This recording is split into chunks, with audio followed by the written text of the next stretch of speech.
পাকিস্তান চীনের যৌথভাবে তৈরি অত্যাধুনিক জেএফ-17 বলক 3 যুদ্ধ বিমান যুক্ত করে আজারবাইজান তার বিমান বাহিনীকে নিয়ে গেছে এক নতুন যুগে। বিশ্লেষকদের মতে এই যুদ্ধ বিমান অন্তর্ভুক্তির মাধ্যমে আজারবাইজানের আকাশ প্রতিরক্ষা, দূরপাল্লার আকাশ যুদ্ধ, নির্ভুল হামলা এবং নেটওয়ার্ক কেন্দ্রিক যুদ্ধ পরিচালনার সক্ষমতা উল্লেখযোগ্যভাবে বৃদ্ধি পাবে। একই সঙ্গে সোভিয়েত আমলের পুরনো মিগ-29 যুদ্ধ বিমানের উপর নির্ভরতা কমিয়ে আধুনিক প্রযুক্তি নির্ভর বিমান বাহিনী গড়ে তোলার পথে এটি একটি বড় পদক্ষেপ।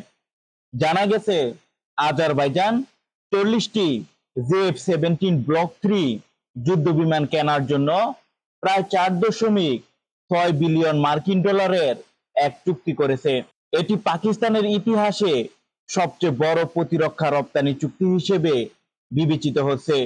এর মাধ্যমে শুধু আজারবাইজানের সামরিক সক্ষমতা বাড়ছে না, আন্তর্জাতিক বাজারেও পাকিস্তানের অবস্থান আরো শক্তিশালী হচ্ছে।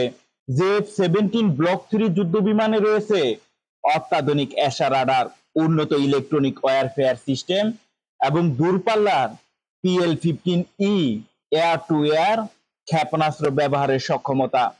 ফলে শত্রুর বিমানকে অনেক দূর থেকে শনাক্ত করে কার্যকরভাবে লক্ষ্যবস্তুতে পরিণত করা সম্ভব হবে।